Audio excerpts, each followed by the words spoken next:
আসসালামু আলাইকুম রাহমাতুল্লাহ। সুপ্রিয় দর্শক ও শ্রোতা মণ্ডলী, আশা করি মহান রাব্বুল আলামিনের অশেষ রহমতে আপনারা ভালো আছেন। আজকে আমরা জানব সামান্য একটি ভুলের কারণে আপনার কুরবানি বিনষ্ট হয়ে যেতে পারে। আপনাদের কাছে একটি অনুরোধ, ভিডিওটি না টেনে সম্পূর্ণ দেখার জন্য। ভিডিওটি দেখার মাধ্যমে আপনারা অবশ্যই উপকৃত হবেন। কুরবানি মহান আল্লাহ তাআলার হুকুম, আত্মত্যাগের অনন্য ইবাদত সাধ্যবানদের জন্য ওয়াজিব।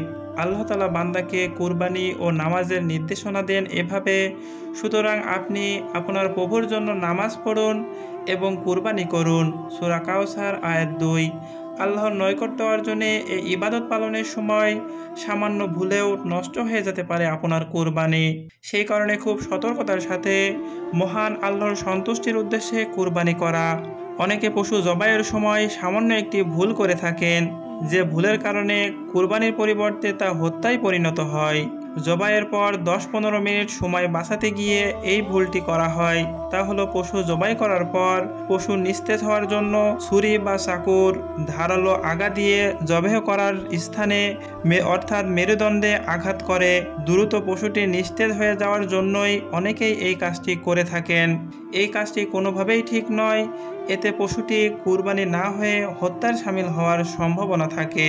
পশু জবাইয়ের পর 10-15 মিনিট অপেক্ষা করলেই পশুটি নিস্তেজ হয়ে যায়, রক্তশূন্য হয়ে স্বাভাবিকভাবেই মারা যায়, যা চামড়া ওঠানো ও গোশত প্রক্রিয়ার জন্য উপযুক্ত হয়ে যায়। আঘাতের ক্ষতি: জবাইয়ের ওই স্থানে মেরুদণ্ডের ছুরির আগা দিয়ে আঘাত করলে অনেক সময় পশু স্বাভাবিক মৃত্যুর আগেই হার্ট অ্যাটাক হয়ে মারা যায়। তখন এটি আর কুরবানি হয় না, বরং তা হত্যায় পরিণত হয়। চিকিৎসা বিজ্ঞানীদের মতে তা পশু জবাইয়ের সঠিক পদ্ধতি নয়। যদি কোনো পশু ওই আঘাতে হার্ট অ্যাটাক করে মারা যায়, তবে ওই ব্যক্তির কুরবানি আদায় হবে না। 10-15 মিনিট সময় বাঁচাতে ছোট্ট একটি ভুলের জন্য কুরবানিই বরবাদ হয়ে যায়। তাই কুরবানির সময় কোনোভাবেই এই ভুলটি করা যাবে না।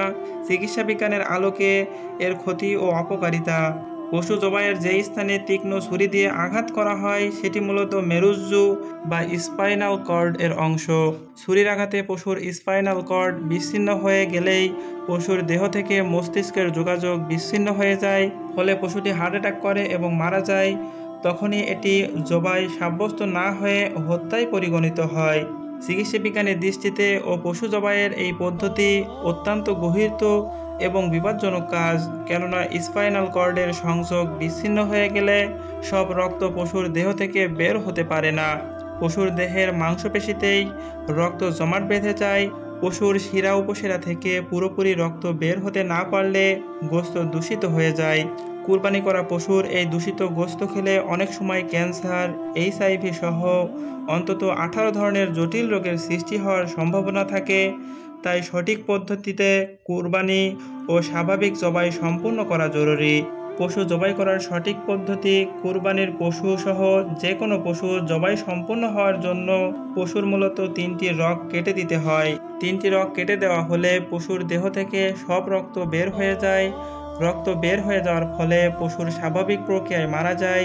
আর এভাবে পশু জবাই করা উত্তম, যাতে কুরবানি বা জবাই বাতিল হওয়ার সম্ভাবনা থাকে না। সুতরাং নিরাপদ ও বিশুদ্ধ কুরবানি আদায় করতে পশু কুরবানি বা স্বাভাবিক জবাইয়ের পর পশুর দেহ থেকে রক্ত বের হওয়ার পরিমাণ সময় অপেক্ষা করা জরুরি। তাতে কুরবানি হবে বিশুদ্ধ, আর কুরবানির পশুর গোশতও হবে খাওয়ার উপযুক্ত এবং ত্রুটিমুক্ত। আল্লাহ তাআলা মুসলিম উম্মাহকে সঠিক উপায়ে কুরবানি করার তাওফিক দান করুন। পশুকে অতিরিক্ত কষ্ট দেওয়া থেকে বিরত থাকার তাওফিক দান করুন। যাবতীয় ক্ষতি ও রোগবালাই থেকে হেফাজত করুন। আমিন। এরকম নতুন নতুন ভিডিও পেতে আমাদের চ্যানেলকে সাবস্ক্রাইব করে পাশে থাকা বেল আইকনটি প্রেস করে রাখুন।